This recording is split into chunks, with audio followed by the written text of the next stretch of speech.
Since the mind has no existence apart from the spurious entity, the ego, it follows that all the creations of the mind, including ignorance and bondage, and the consequent conditioned existence consisting of enjoyment and suffering, which we call life, are outgrowths of the ego, to partake of its unreality. That ignorance is unreal. The illusion of the ego.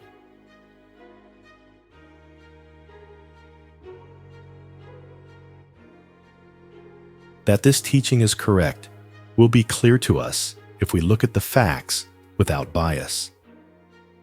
By the most careful analysis of the whole of our past experience, we can find no proof of an individual soul other than the ego. The ego itself is just the primary ignorance, the recognition of which is the starting point of our inquiry.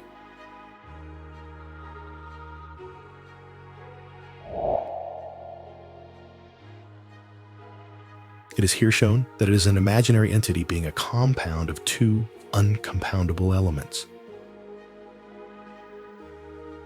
Thus, the whole of this conditioned existence, which we call life, is founded on this lie, the individual soul. It is natural, therefore, that life should be full of lies, and therefore full of disappointments. This teaching may be difficult to grasp, but it is the fundamental truth as taught by the ancient lore. There can be no correct understanding of the ancient lore if this teaching be not accepted. So long as the notion of individuality is retained, all philosophical inquiries are bound to prove useless, for they cannot lead us out of the primary ignorance.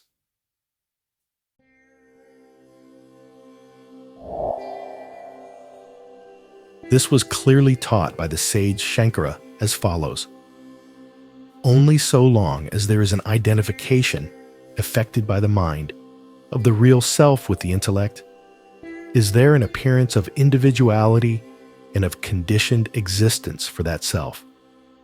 But in reality, there is no such being as the individual soul, other than the spurious entity imagined by the intellect.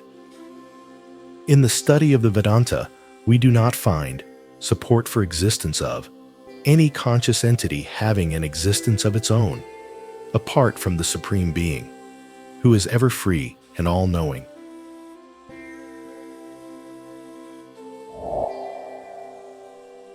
The sacred texts say, there is no seer, hearer, thinker, or knower apart from this being. There is none but he that sees, hears, thinks, or knows. Thou art that, I am the reality. These and hundreds of other texts are our authorities.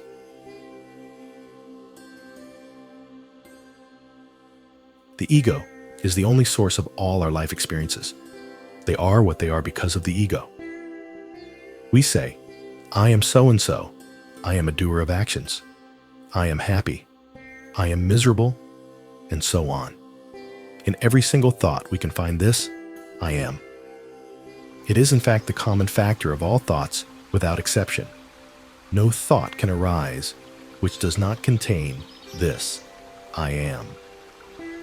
But this, I am, is not a property of the mind. We are told that this I am is the light of the real self. That self being infinite and unqualified, this I am, is not really the little thing we take it to be, and we take it to be limited, imperfect, and bound to the wheel of pleasure and pain, only because we do not discriminate and distinguish the element of reality in the ego from that which is false. Hence, it ought to be clear to us that what obscures the real self is simply the acceptance of this ego at its face value, as our true self, which it is not, as shown here.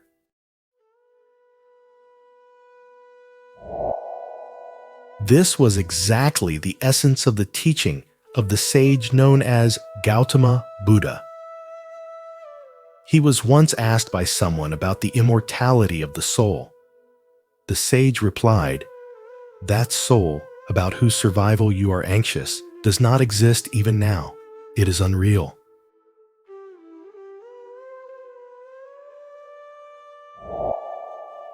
What he meant was that the questioner was assuming the existence of an individual soul, which does not really exist, and hence the question was based on a falsehood.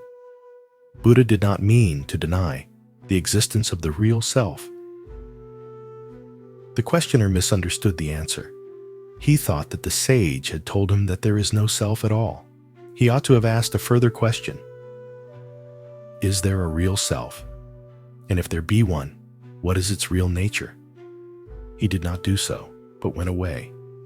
And Buddha discovered that he had unsettled the man's faith without enlightening him. The fact is worthy of note that when questions are based on a false assumption, it is not possible to answer them by a simple yes or no. Either answer would be wrong.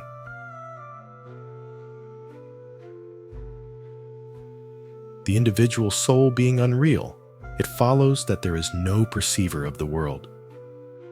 This may be surprising, but it need not be so. The seer and his spectacle are inseparable. They are like the two ends of a single stick. As a stick will always have two ends, so every perception involves the two, the seer and his spectacle. The three, namely the seer, the spectacle, and the relation of seeing form a triad, of which the essential element is the seeing, which becomes possible by the light of consciousness. By that light, both the seer and the seen are manifested. It is not possible to attribute reality to the seer, while denying it to the spectacle. If we accept the view that the spectacle, namely the world, is unreal in any sense, then we must also accept the view that the seer of the world is unreal in the same sense and to the same extent.